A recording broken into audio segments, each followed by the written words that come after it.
Et salutations les rôlistes, les amoureux du Deva, de l'Icosaèdre, bienvenue sur cette nouvelle vidéo sur la chaîne donc Jeux de rôle Passion. Comme vous pouvez le voir, je suis une fois de plus accompagné par Isler Dargol, grand spécialiste s'il en est des règles de Donjons et Dragons. Salut à toi Isler, comment ça va ? Bonjour Maître Mo, bonjour la commu, ça va, c'est encore pendant quelques jours les vacances, donc j'en profite. Bon bah super, et tu en profites comme moi pour faire connaissance avec la pléthore donc de nouvelles infos que Wizards of the Coast a diffusées il y a quelques jours, et notamment outre les nouvelles parutions à venir, eh bien il y a ce fameux playtest qui a été diffusé en annonce de Donjons et Dragons One. C'est ça, One D&D.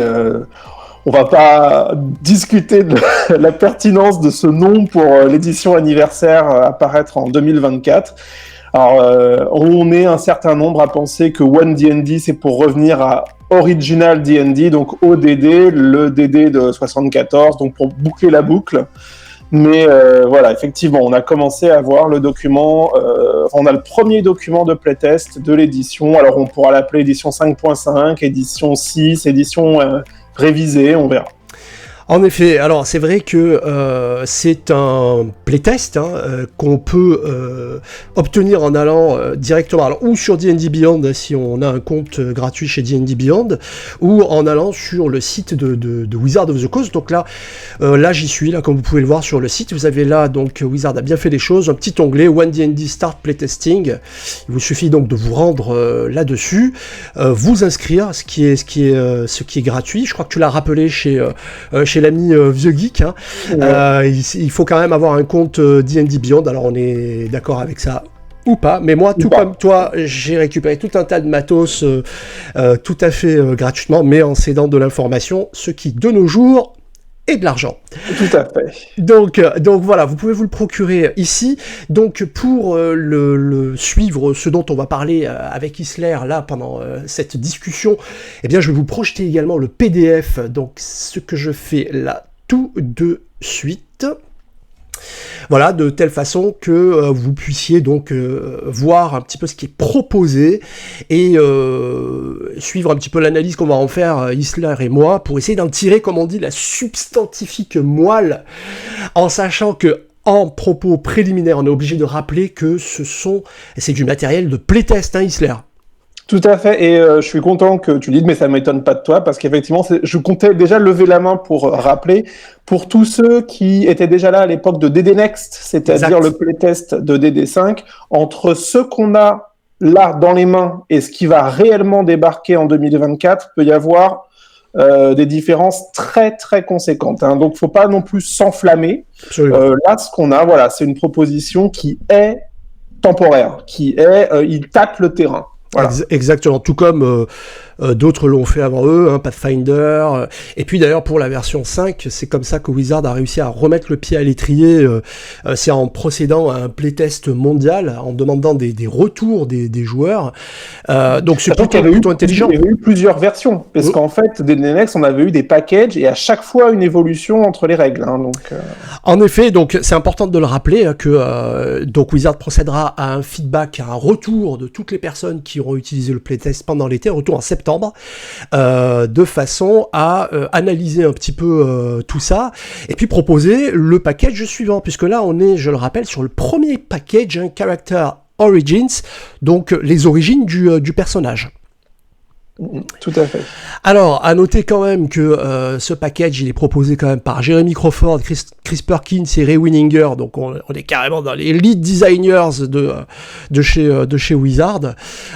Donc, il n'y a pas plus au fait de la mécanique des règles que eux, hein, puisque Jeremy Crawford, c'est Monsieur Service après-vente qui répond aux questions sur les règles, même sur Twitter.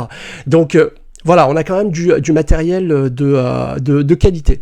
Alors, est-ce que déjà, là, dans un premier temps, tu peux nous donner un aperçu global et après, on va rentrer un petit peu dans le détail sur ce qui est proposé dans ce playtest, Isler. Alors, on en discutait avant. Moi, j'ai pas le document sous les yeux, donc je suis moins confortable que les spectateurs de la vidéo qui, eux, vont avoir le doc. Mais en gros, ce qu'on va avoir là, c'est une présentation des des premiers blocs de création d'un personnage, à savoir son peuple et son historique. Donc en anglais, c'est Race and Backgrounds. Donc on a le peuple et l'historique, sachant que par la bande, on va aussi avoir, comment dirais-je, un aperçu d'autres sujets, puisqu'en fait, on va aussi avoir mécaniquement, vu qu'il y a énormément de races maintenant qui ont des pouvoirs magiques progressifs, on va avoir aussi un petit aperçu de la refonte des listes de sorts, puisqu'ils sont partis sur 3 listes de sorts génériques. Et on va aussi avoir un aperçu des dons, puisqu'il y a maintenant des dons spécifiquement liés aux historiques. Chaque historique apporte un don. Et donc, il y a une mini-sélection de ce qu'on appellera les dons de premier niveau, qui sont les dons qui sont liés à la création du personnage au départ. Donc voilà, on va avoir un ensemble de sujets liés vraiment aux 2 premières briques de création d'un perso. En sachant qu'effectivement, ils ont bien fait les choses, puisqu'à la fin du document, il y a un glossaire qui reprend tous les termes techniques qui ont été ou modifiés ou ajoutés dans les règles par rapport aux règles de 2014 de D&D 5. Donc on va rentrer un petit peu plus dans le détail. Effectivement, tu le disais, ils proposent donc dans ce premier package race, background et langue, en fait. C'est le troisième volet. Alors moi, ce qui m'a déjà frappé un petit peu par rapport à cette première page, c'est que première chose, donc on a une phrase qui est claire, qui dit « Après avoir choisi la classe de votre personnage, le moment est venu de choisir ses origines. » Donc, contrairement aux règles précédentes, là, on choisit d'abord sa classe, et la race vient après. Alors que dans D&D5, on avait le processus inverse, on commençait d'abord par la race. Alors, sachant que de toute manière, ça, c'était des... Enfin, pour moi, on est quasiment sur du cosmétique dans le sens où, par exemple, dans DD5, on choisissait peuple, classe, historique. Black Book Edition, quand ils avaient fait Héros et Dragons, eux avaient choisi de rester dans la continuité chronologique et donc avaient réorganisé Héros et Dragons pour que ce soit peuple, historique, classe. Ça n'a jamais empêché personne de faire son perso. Donc, en gros, l'ordre dans lequel on fait, pour moi, c'est pas très très important. Mais effectivement, ils ont décidé de changer un petit peu le... Ouais, parce que peut-être qu'on verra lorsqu'ils publieront un petit peu des éléments sur les classes de personnages, peut-être qu'il y aura des éléments importants à choisir déjà avec la classe et qui pourront avoir une influence sur le choix de race que l'on fera. Alors, sachant que oui. C'est précisément sur ce sujet-là, donc c'est des points que j'avais déjà prévu d'aborder, mais c'est intéressant de le dire. Par exemple, sur le peuple de l'elfe et le peuple du nain, ils ont enlevé ce qui était un des vrais problèmes quand on choisissait enfin, un vrai problème, non, c'était une légère contrariété. Ils ont enlevé les armes de peuple, les armes privilégiées de peuple, exact. Et les armures dans le cas du nain des montagnes, qui étaient problématiques dans le sens où si tu jouais un nain guerrier, alors que le nain des montagnes est taillé pour un guerrier à la base en DD5 avec son bonus de force et son bonus de constitution, tu te retrouvais avec tout un ensemble d'aptitudes raciales, donc la capacité à porter des armures intermédiaires et à manier le marteau de guerre, en gros, qui ne te servaient strictement à rien, puisque tu les récupérais de toute manière en tant que guerrier. Et ça, tous ces points-là ont disparu. L'elfe ne donne plus du tout l'aptitude, quelle que soit ta classe, à manier l'arc long et l'épée longue, et le nain ne donne plus la capacité à manier la hache et le marteau de guerre, quelle que soit ta classe. Donc il y a maintenant une vraie plus-value à aller chercher des grosses aptitudes d'armes et d'armure en étant un guerrier quand on est un nain, alors qu'avant on perdait une partie des bénéfices de son peuple en choisissant un guerrier. Oui, effectivement, ils ont quand même pas mal synthétisé les races, hein, et les avantages et les spécificités des races. Je trouve que l'effort de simplification qu'ils ont fait, de mon point de vue, est plutôt bienvenu, puisqu'il y a une espèce de systématisation, puisque toutes les races donc donnent en gros 3 points de carac, une carac à plus 2, une carac à plus 1 ou 3 carac à plus 1, si on veut créer sa propre race. Vous avez donc 2 compétences à choisir. Alors attention, parce que... Ah oui, ça c'est les historiques, ça. Parce que, en fait, voilà, un point extrêmement important, c'est que maintenant les bonus de Carax sont liés aux historiques. Aux historiques, exactement. Et d'ailleurs, je crois que c'est le plus gros changement qui a été fait dans cette proposition. C'est que vraiment les bonus de Carax viennent maintenant des backgrounds, des historiques, et non plus des races. C'est ça. Effectivement. Pour ce qui est donc de la race, elle va donner donc une taille au personnage, elle va lui donner une durée de vie moyenne, une espérance de vie moyenne, et des traits particuliers qu'on va un petit peu explorer là rapidement. Et effectivement, le background qui vient après, donc lui il va donner, comme je le disais, 3 points d'augmentation au niveau des caracs, 2 compétences, d'accord, une compétence d'outil, une langue qui vient du background aussi, et un don, ainsi que des pièces d'équipement. Et alors du coup, tu as dû noter comme moi que du coup le don n'est plus une règle optionnelle visiblement dans leur proposition. Alors moi c'est un des gros, pour moi c'est un des gros retours en arrière par rapport aux éditions précédentes. Je suis pas content du tout, effectivement. Dans la proposition telle qu'on l'a actuellement, ce qu'on devine, c'est que le don n'est plus une règle optionnelle. Le don est maintenant au centre de la mécanique. Et moi, ça ne me va pas du tout, parce que justement, j'appréciais beaucoup le côté plusieurs vitesses possibles de DD5. J'appréciais beaucoup le fait qu'on te dise explicitement les dons. Donc en gros, pour ceux qui veulent un DD plus crunchy, les dons sont optionnels, c'est-à-dire qu'un meneur de jeu qui n'a pas forcément envie de ça pouvait légitimement dire, voilà, mais j'appartiens un peu à la même catégorie, pouvait légitimement dire non, à ma table, pas de dons, pas de multiclassage, j'ai envie d'une expérience épurée. Et ça, maintenant, manifestement, ça va plus être possible. Et pour moi, c'est un énorme recul en arrière. Absolument. C'est vrai que quand j'ai lu ça aussi, même si... On va voir après avec les dons qu'ils mettent dans ce playtest, même s'il me semble que les dons ont été revus de façon à ce qu'ils soient moins complexes, que leur application soit moins sujette à interprétation, pour autant, effectivement, je suis d'accord avec toi, là c'est un retour effectivement à du jeu qui va avoir un seul niveau de complexité en fin de compte. Tout à fait. Et ça c'est effectivement dommage par rapport aux versions précédentes. Je sais pas si t'es d'accord avec moi, globalement j'ai l'impression quand même que dans ce qui est proposé, on va y venir sur les races, il y a quand même une mise à l'honneur des plans, les dimensions. Ils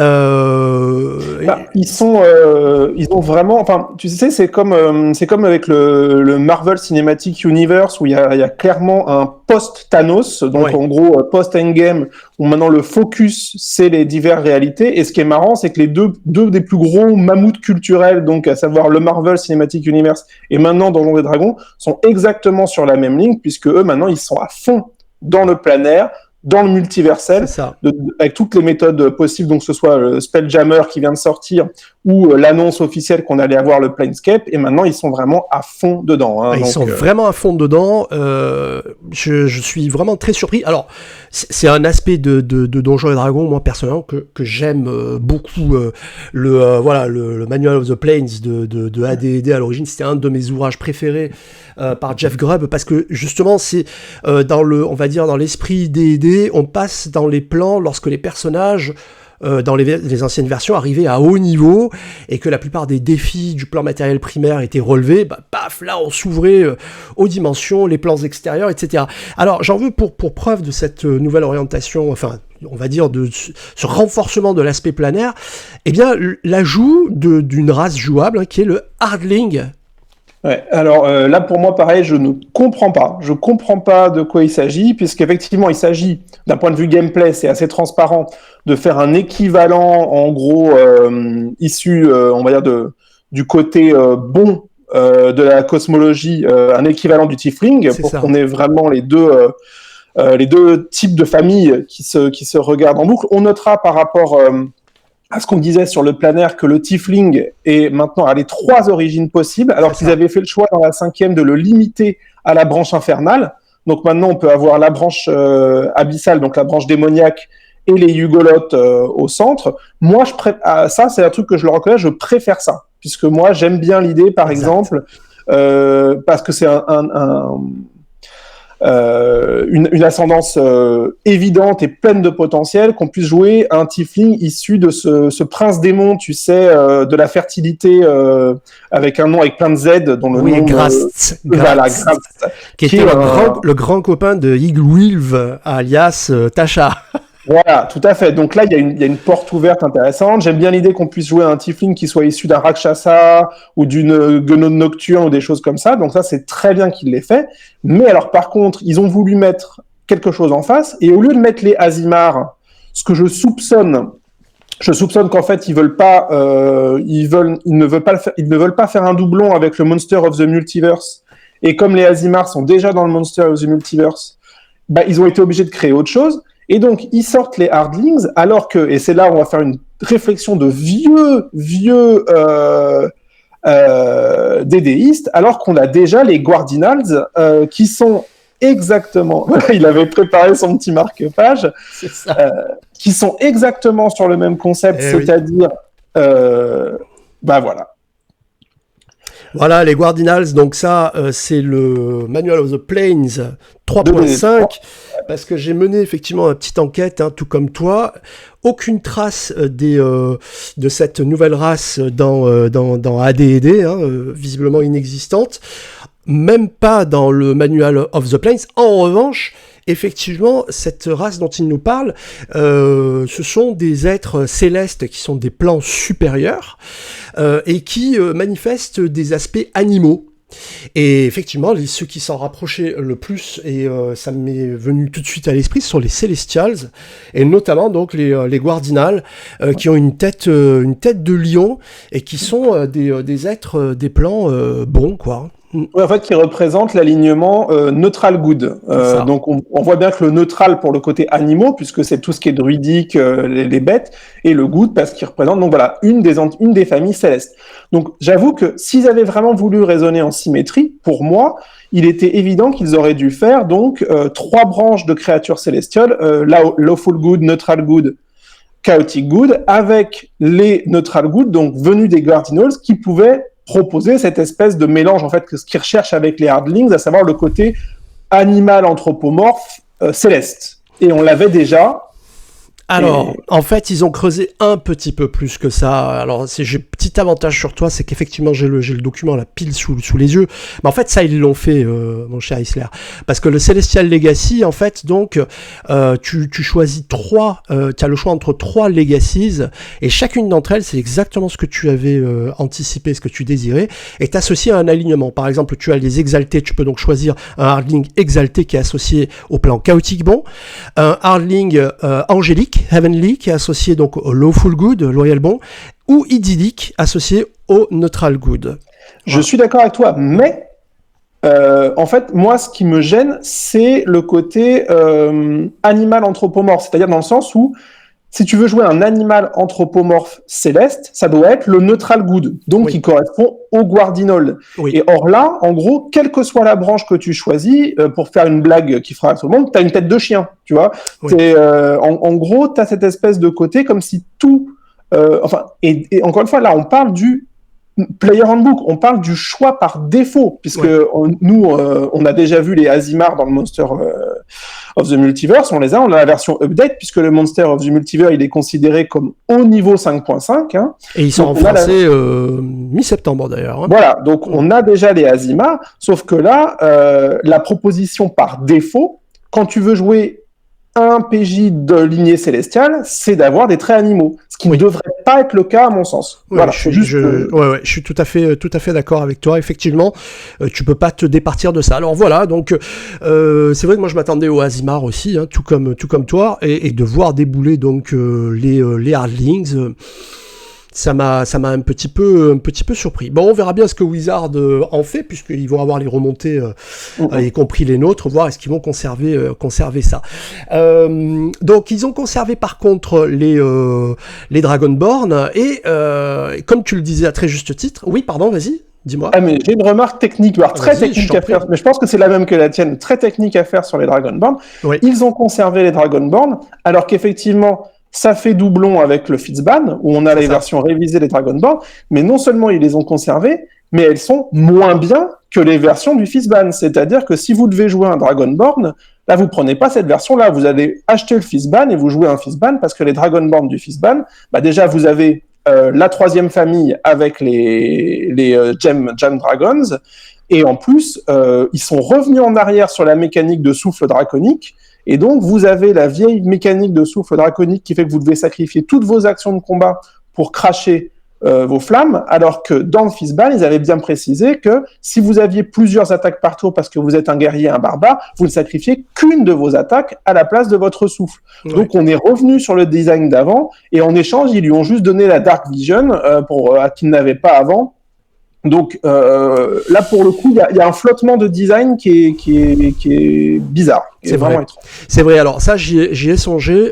Seulement, voilà, en page 11 de ce document, donc on a un petit encart grisé qui aborde justement les autres sources auxquelles les joueurs peuvent se référer et dont les informations pourraient entrer en contradiction avec ce playtest.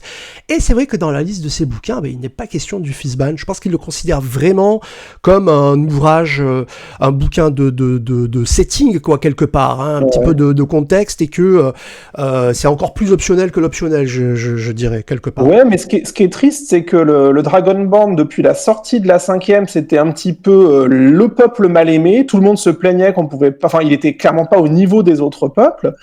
Il le fixe de belle manière dans le Fistban, où on a 3 Dragonborn qu'on peut jouer, qui sont sympas, qui sont plein de potentiel. Et là, on a l'impression, encore une fois, d'un retour en arrière, incompréhensible. Et encore une fois, il y a cette espèce de double traitement, c'est-à-dire, on remet pas les Aasimar, c'est mon analyse, parce que le Monster of the Multiverse les a mis au propre. Ah, je pense que tu as raison. Hein. Et là, par contre, on remet les Dragonborn, alors que le Fistban les a mis au propre, et en plus, on les remet en moins bien. Et donc, je comprends pas bien exactement comment tout ça fonctionne. En effet, alors il y a autre chose aussi, moi, qui m'a interpellé, et ça c'est en lien avec toutes les races qui proposent d'avoir des capacités de sort. Alors maintenant, comme tu l'as dit tout à l'heure, les capacités de sort sont évolutives avec le niveau. Par exemple, on va prendre l'elfe, tout simplement. L'elfe, donc, voilà, il y a une capacité donc au premier niveau du personnage, et ensuite au niveau 3 et au niveau 5. Le personnage débloque selon son ascendance, selon que c'est un haut elfe, un elfe des bois ou un drow, une capacité magique qu'il peut utiliser. En fait, c'est le design de l'elfe noir qui a été systématisé, en fait. C'est ça. Alors à ceci près, mais tu me corrigeras si je me trompe, que là je lisais que une fois qu'on peut utiliser, le joueur peut utiliser des slots de son personnage. Mais ça, en fait, c'est le design qui date de Tasha. C'est-à-dire que dans le Tashaz, dans les dons qui donnent de la magie, précisaient explicitement qu'on pouvait ensuite les faire fonctionner avec nos propres slots si on venait d'une classe de lanceur de sorts, ce qui n'était pas le cas dans les dons comme Magic Initiate, dans le Player Handbook, voilà, le manuel des joueurs, je vais y arriver, d'origine. Mais ça, c'est une évolution du design, en gros, qui va être systématique. Et on va le retrouver d'ailleurs dans le don Magic Initiate, qui est revisité dans cette même document de playtest, et qui désormais, lui aussi, permet de fonctionner avec ses propres slots pour continuer à faire... à utiliser les sorts qu'il apporte. Donc ça, je trouve ça plutôt très bien. Ouais, plutôt intéressant, effectivement. Alors, autre nouveauté dans ce playtest, toujours dans la partie des races, on a l'orc. Oui, alors ça c'est un autre sujet, c'est-à-dire qu'effectivement on perd, ça pour moi c'est sans précédent, on perd les peuples métissés. C'est ça. C'est-à-dire qu'on a plus de demi-elfes et plus de demi-orcs. À la place, on a l'orc de base et un petit encart pour expliquer comment jouer un métis. C'est ça. C'est-à-dire, en gros, on prend la mécanique d'un des deux peuples, mais on peut altérer la description du personnage en fonction des deux parents. Ouais.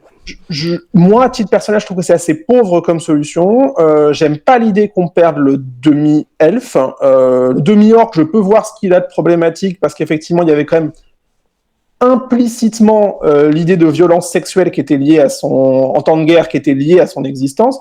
Mais le demi-elfe, je vais pas dire que c'est aussi vieux que Donjons et Dragons, mais c'est quand même très très vieux.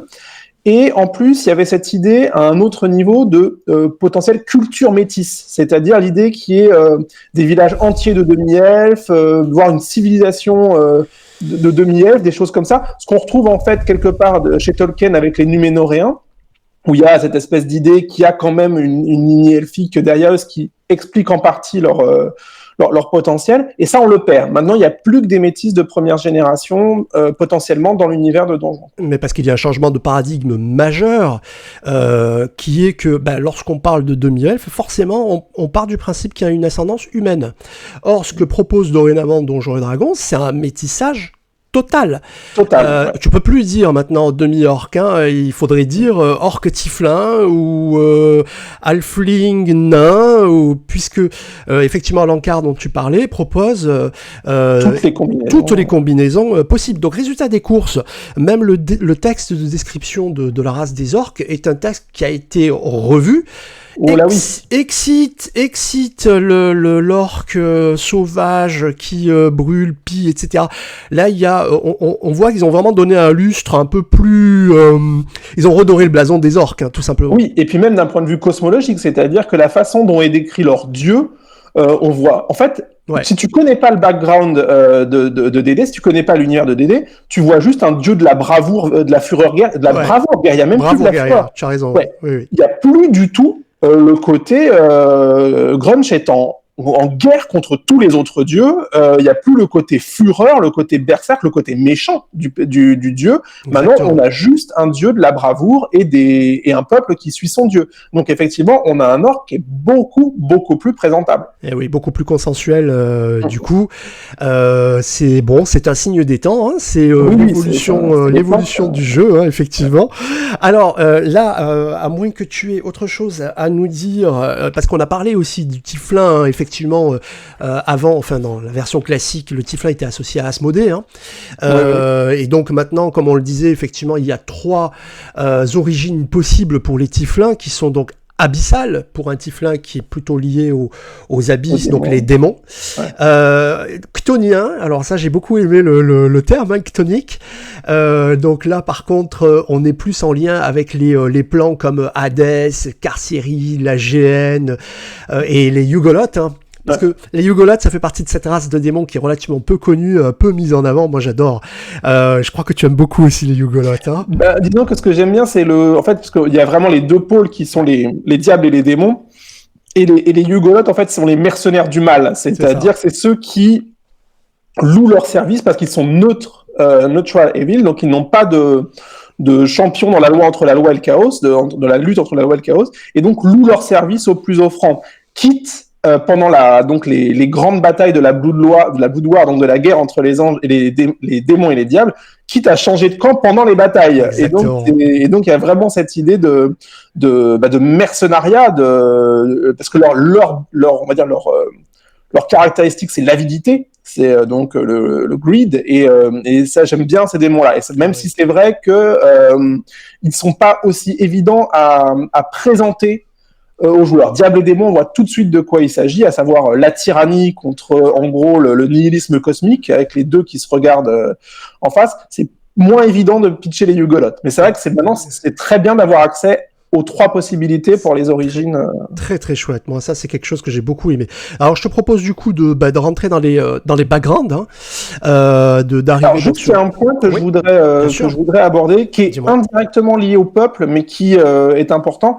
C'est-à-dire que c'est dans les peuples qu'on a le premier indice qui va être ensuite qu'on va retrouver dans les dons et dans la section finale sur les modifications de règles, mais c'est dans les peuples qu'on a le premier indice de ce qui pour moi est aussi un des points les plus importants de ce playtest, et désolé de le dire, un point négatif, c'est-à-dire la mécanisation de l'inspiration. Pourquoi ?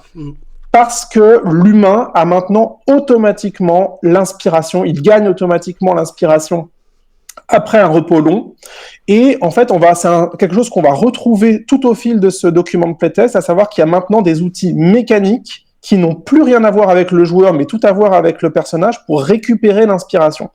Et là, moi, en ce qui me concerne, je vais pas dire que c'est un casus belli, mais on n'en est pas loin, parce que pour moi, dans le genre retour en arrière, c'est un énorme gâchis.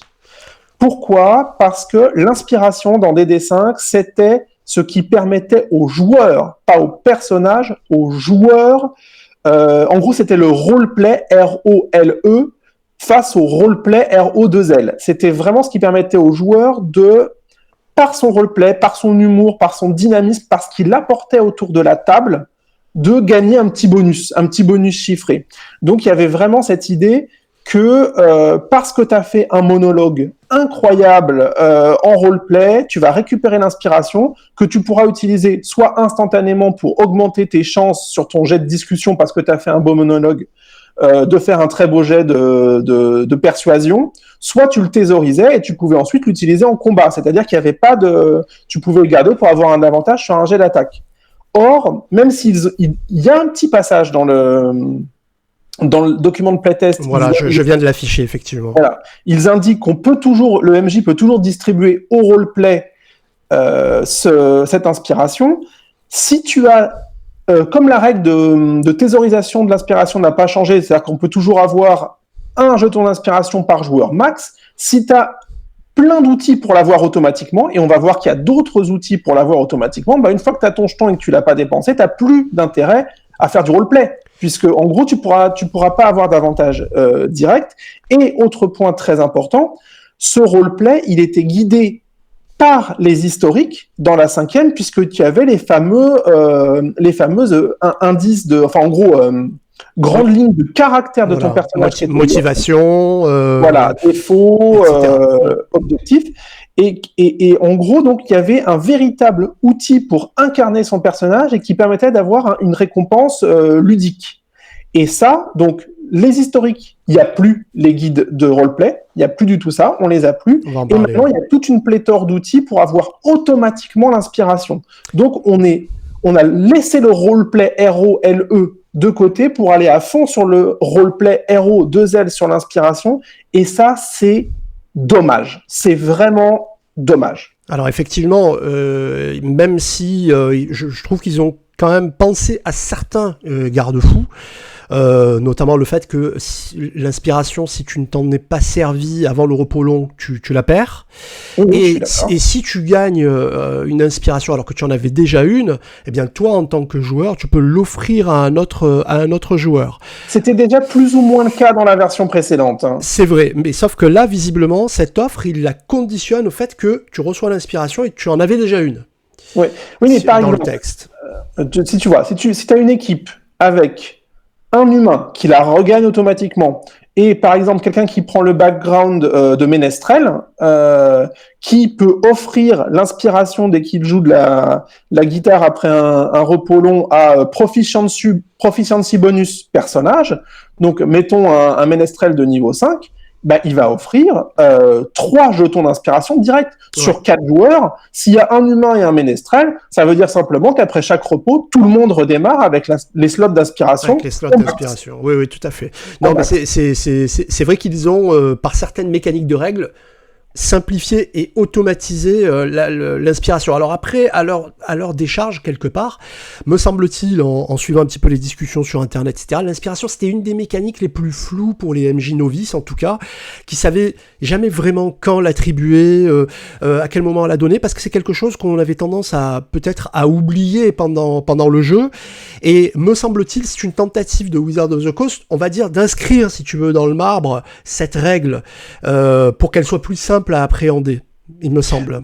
Oui, je suis d'accord. En fait, ils veulent remettre la mécanique au centre du jeu, mais ils le font, à mon sens, de la pire des manières. Ouais, je suis tout à fait d'accord avec toi pour dire que sur la façon précédente, qui, moi, en tant qu'utilisateur, me satisfaisait pleinement, moi, l'inspiration, elle est au centre de ma façon de jouer, mais j'ai vu, pareil comme toi, d'innombrables retours sur l'inspiration ou l'oubli, on s'en sert jamais. C'est ça. Mais c'est vrai que j'ai l'impression d'un nivellement par le bas. Tu vois, c'est ça qui me... Oui, je suis vraiment d'accord avec toi. On va voir un petit peu comment ça va évoluer. Alors effectivement, si on en revient donc au background, donc rappelons-le, c'est dorénavant dans cette proposition les backgrounds qui vont donner les augmentations de caractéristiques. À savoir que le playtest propose également la règle pour créer son propre background. D'accord. C'est même quasiment la proposition par défaut. C'est-à-dire que voilà, ce qu'on attend des joueurs, c'est qu'ils créent leur background personnel et on donne une série d'exemples. C'est ça, exactement. Et alors, du coup, par rapport à des 5 que l'on connaît, effectivement, Exit la capacité spéciale que le background donnait. Ouais, et qui était, c'est vrai, une capacité faiblarde, mais qui en fait était essentiellement une capacité d'ambiance. Et c'est ça, de roleplay. Ouais, moi j'aimais beaucoup parce que par exemple quand on joue le starter set, le premier Fandalin, et qu'on découvre la capacité d'historique par exemple du guerrier humain, de l'archer humain, qui est un folk héros du peuple, et qui est en gros la capacité à être hébergé par les paysans, voilà, parce que c'est leur champion et tout. Moi je trouve que ça donnait une saveur, un côté médiéval super fort, et ça c'est vrai qu'on le perd complètement. Oui, tu n'as plus du tout cette aide-là. Donc on a deux compétences qui sont attribuées, une compétence d'outil, une langue, à savoir que maintenant effectivement l'attribution des langues elle est aussi simplifiée, systématisée. Tout personnage commence avec une langue, plus une langue qui lui est donnée par le background, et une langue qu'il choisit. Je sais pas si tu as noté. Vas-y. Et un don. Et un don, c'est ça. Je sais pas si tu as noté, on revient un tout petit peu en arrière, mais ça c'est très sympa en termes d'ambiance. Il est dans la description des peuples humains, c'est lié à la langue. Il est dit qu'une des hypothèses de l'origine, c'est qu'en fait, les humains sont les habitants de Sigil, et c'est de là que vient le commun aussi. Et ça, je trouve que c'est une très bonne idée, parce que ça explique pourquoi dans Donjons & Dragons, tout le monde parle ce fameux commun, parce que c'est la langue, en fait, de Sigil, cette espèce de centre de l'univers, perçu un peu comme une sorte de tour de Babel, où en fait de là viennent tous les humains dans le multivers avec cette langue unique qui était la langue de la ville. Et je trouve que c'est une super bonne idée. Mais c'est ça. Sigil effectivement est censé être la cité des portails, qui est décrite, qui avait été inventée et décrite dans Planescape. Donc on retrouvera donc fin de l'année prochaine normalement, et qui est au centre de la roue des mondes, de la roue des plans. Vraiment au centre de ce qu'on appelle les Outer Lands, les terres extérieures, et où c'est une sorte d'immense anneau. Un anneau, et la cité donc est bâtie à l'intérieur, dans la face intérieure de cet anneau, et qui rassemble toutes les créatures du multivers, une espèce d'auberge espagnole avec ses factions, sa politique. Enfin bon, on redécouvrira tout ça, mais c'est vrai, j'ai été frappé comme toi par l'origine de la langue commune, que j'ai trouvé très sympa. Je suis d'accord. Ouais. Donc le background, eh bien paradoxalement perd, je trouve, comme toi, de sa fonction de background, effectivement, puisqu'on a juste un petit texte qui est, je trouve, assez rapide.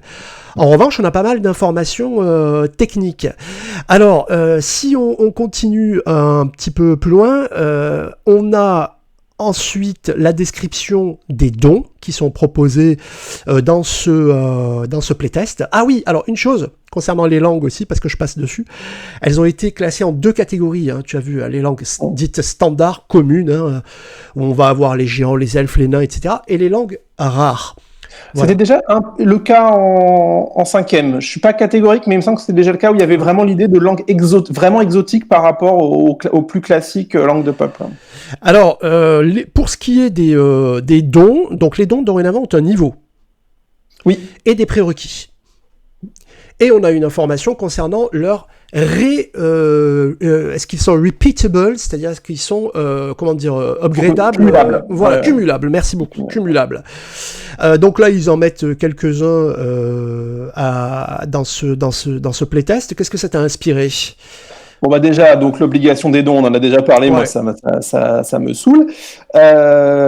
Pour moi il y a un vrai souci, mais le problème c'est qu'on aura le fin mot de l'histoire que quand on verra les autres dons, parce que il y a clairement des dons qui sont très faiblards, d'autres qui sont toujours aussi forts. On va dire que Savage Attacker, c'est toujours aussi pourri, et Lucky, c'est toujours aussi bon. Donc effectivement, moi, je pense que ce qui va arriver, c'est que sur 4 persos avec leur background custom, il y aura 4 Lucky. Bon, ça c'est encore un autre souci. Mais par contre, c'est vrai que si ça se trouve, Savage Attacker, il reste naze, mais parce que ça va être le prérequis pour avoir les gros trucs de type Great Weapon Master et compagnie. Ça va être le prérequis. Donc, ce qui expliquerait qu'un perso guerrier le prenne, parce qu'il en aura besoin ensuite pour aller récupérer les gros dons de cogneur. Il n'en reste pas moins que il y a un déséquilibre, à mon sens, qui est flagrant. Il y a 2 ou 3 dons, je les prendrai jamais, alors que d'autres vont être pris systématiquement. Et on perd un peu de cette saveur médiévale dans le sens où, je vais prendre un exemple avec le background d'Acolyte, l'historique d'Acolyte.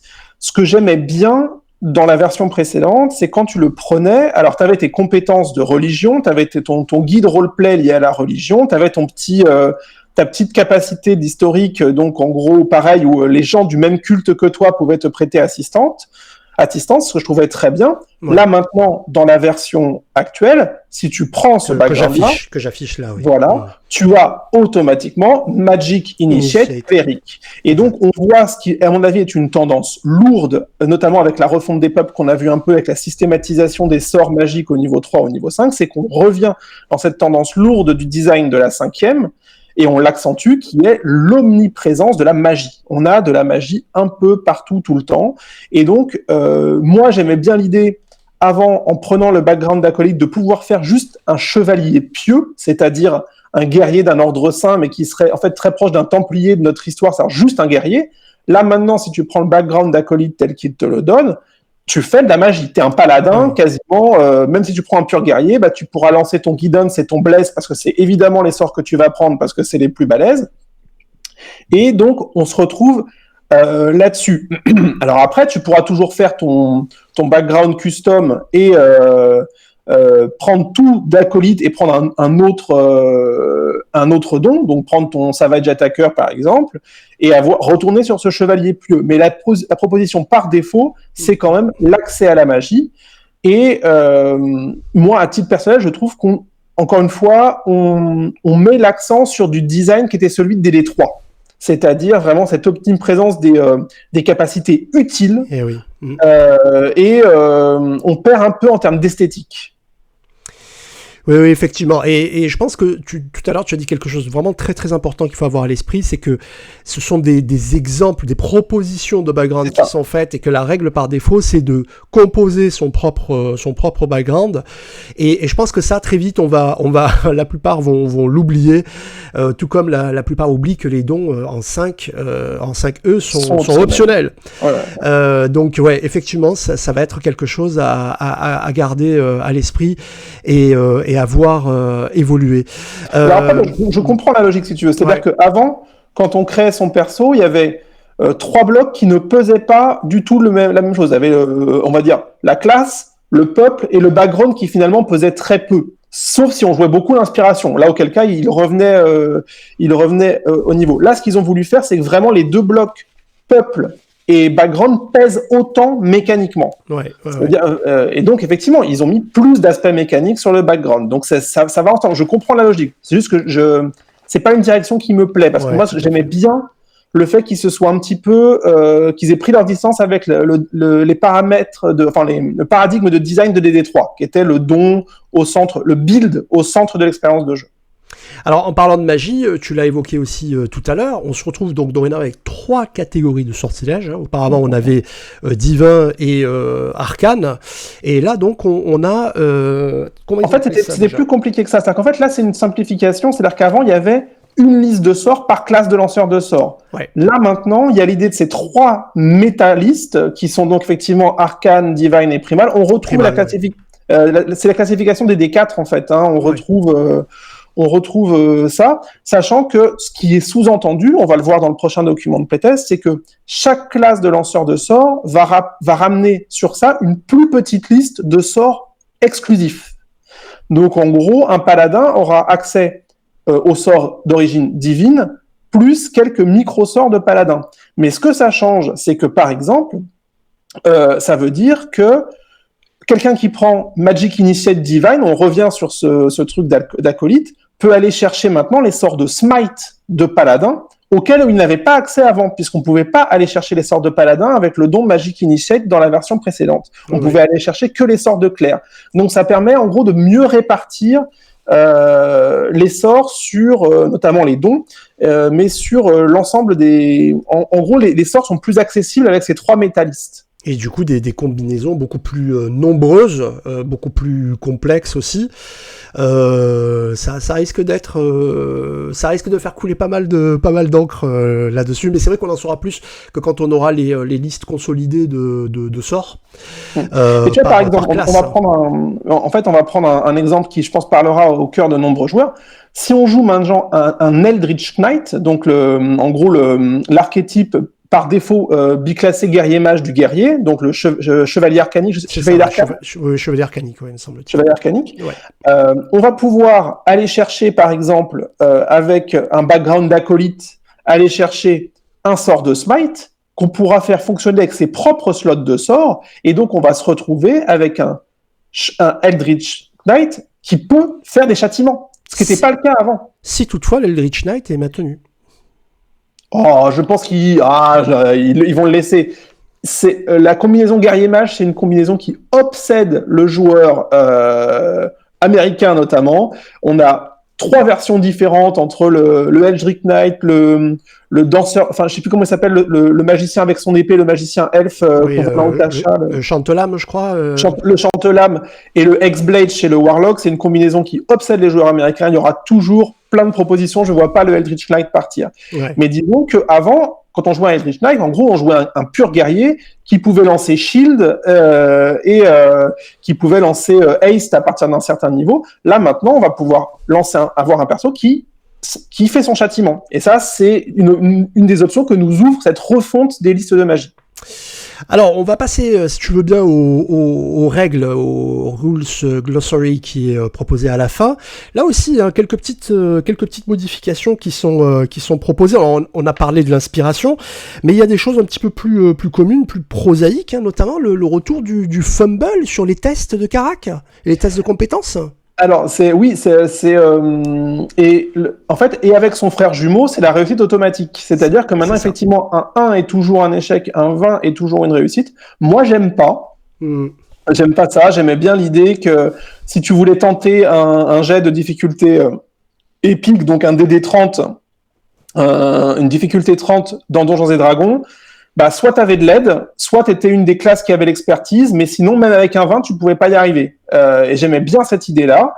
Et là, maintenant, bah, quelle que soit la tâche, à partir du moment où tu peux la tenter, tu as 5% de chance de réussite. Oui. Parce qu'un 20 est toujours une réussite. À savoir que, bon, alors je suis tout à fait d'accord avec toi sur le concept. En revanche, il faut reconnaître que pour les MJ débutants, ça va beaucoup simplifier les choses, parce que rappelons que sous DD5 le critique et le fumble ne sont joués que dans les combats, et que si par exemple tu fais une action, admettons une acrobatie, tu fais 20, c'est pas pour autant que ton action est réussie, alors que là, donc ce qu'il propose effectivement, c'est paf, je fais 20 nets, waouh, génial. Non seulement je gagne l'inspiration, c'est ce qui est proposé.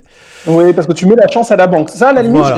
J'aime bien le concept, c'est-à-dire qu'effectivement, il n'y a plus cette idée de je fais un 20 sur un jet dont je me fous, donc tu vois, oh, bah, j'ai fait 20, mais en fait, il n'y avait pas d'enjeu, parce que même s'il n'y a pas d'enjeu, bah, tu récupères l'inspiration que tu peux thésauriser. Ça, c'est une idée que j'aime bien. C'est ça.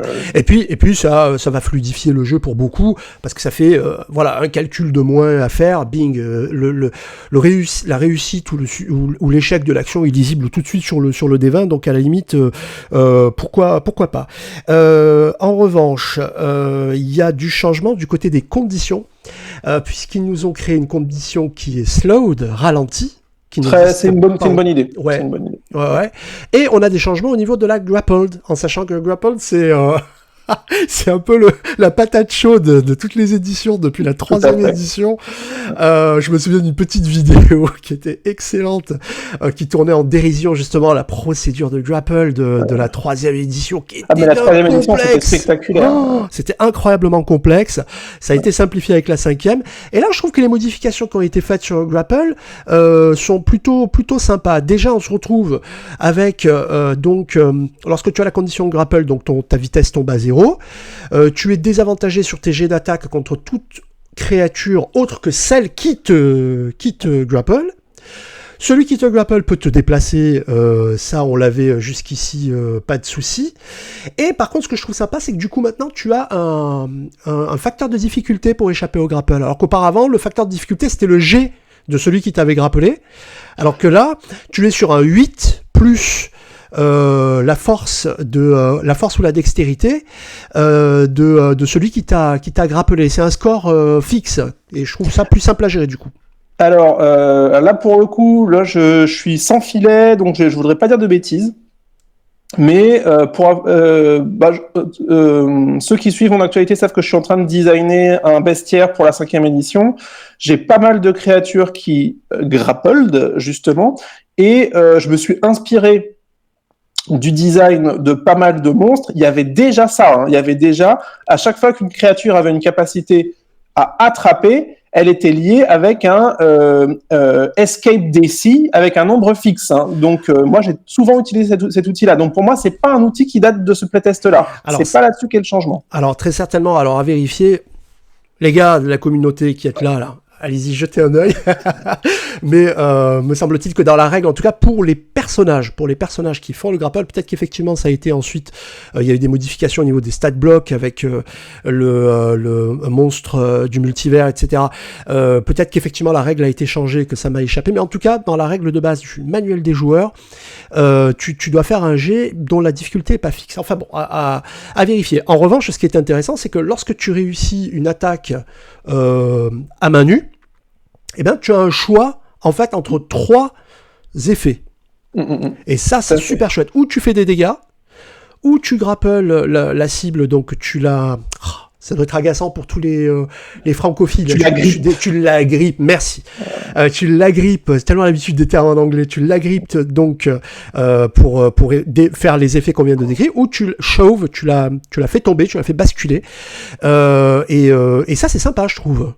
Oui. Alors après, j'ai peur que ce soit un faux choix. C'est-à-dire qu'en fait, tu te retrouves systématiquement agrippé parce que c'est l'option la plus intéressante, sauf à partir de certains niveaux où le fait de pouvoir pousser aura de l'intérêt si, par exemple, le mage a mis un mur de feu juste derrière. Par exemple, pris totalement au hasard.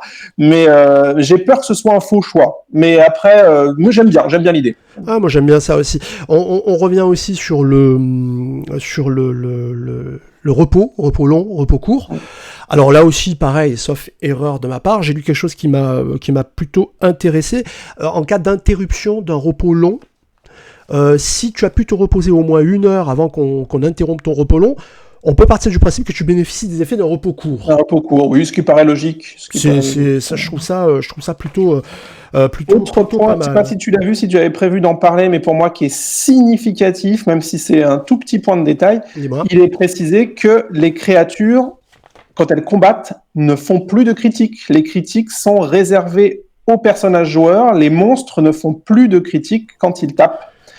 Et ça, moi, à titre personnel, c'est encore un changement que j'aime pas tellement. Alors, je comprends pourquoi. L'idée, c'est de lisser l'expérience de jeu et qu'on se retrouve pas avec un perso à la poubelle parce qu'au niveau 1, le gobelin a fait un crit. Je peux l'entendre, mais c'est vrai que ça donnait un petit, quand même, frisson dans le combat. C'est-à-dire qu'aucun combat n'était complètement anecdotique parce qu'on n'était pas à l'abri du fait que le MJ enchaîne les 20 ou en met ne serait-ce que 2. Et là, le fait est que les dégâts des créatures vont être lissés, c'est-à-dire qu'il n'y aura plus ce truc aléatoire qui fait qu'un monstre va pouvoir taper beaucoup plus fort sur un critique. Ouais, effectivement, dans la description du critique, il fallait le lire en creux et tu as eu l'œil, puisque le texte dit « If a player character rolls 20 » et non pas « a creature ». Donc, ce qui signifie qu'effectivement, cette option est spécifiquement réservée aux personnages. Oui, effectivement, je suis d'accord avec toi. Il faudrait voir dans quelle mesure cette règle, si elle est maintenue, quelle influence ça a sur le jeu, comment ils vont designer les choses, est-ce que si on continue à faire des critiques aux monstres, il y aura une bonne façon de vérifier, je l'ai pas faite, hein, mais s'il y en a qui ont le courage, c'est de vérifier dans le Monster of the Multiverse s'il y a encore des monstres qui ont parce qu'il y avait une capacité qu'on retrouve de temps en temps dans le Monster Manual de base, certains monstres triplent lorsqu'ils critiquent et ne font pas Voilà, et ça, c'est à vérifier si dans le Monster of the Multiverse, il y a encore des créatures qui ont cette capacité-là, ce qui serait un bon indice, à mon avis, du destin du critique sur la 5.5. Oui, effectivement. Écoute, je crois qu'on a fait le tour de ce qui était proposé, en tout cas, avec ce premier bloc. Je pense que, moi j'ai dit tout ce que j'avais à dire, effectivement. Alors, effectivement, le document se termine par des listes qui sont pas encore définitives, bien sûr, des listes de sorts, hein, sur lesquelles, il n'y a pas grand-chose à dire. J'ai pas repéré de nom de nouveaux sorts, personnellement. Donc ça sera à voir, à suivre, puisque, écoute, je pense que je peux compter sur toi pour une même explication de texte pour les documents à venir. De toute façon, moi, j'avoue que j'attends avec impatience le document sur les classes. C'est vraiment le document qui m'intéresse le plus, comme tout le monde, je pense. Je suis impatient de voir ce qu'ils vont faire. Vu le nombre de critiques que j'ai formulées pendant cette vidéo, on devinera que je suis un peu déçu par ce document de playtest.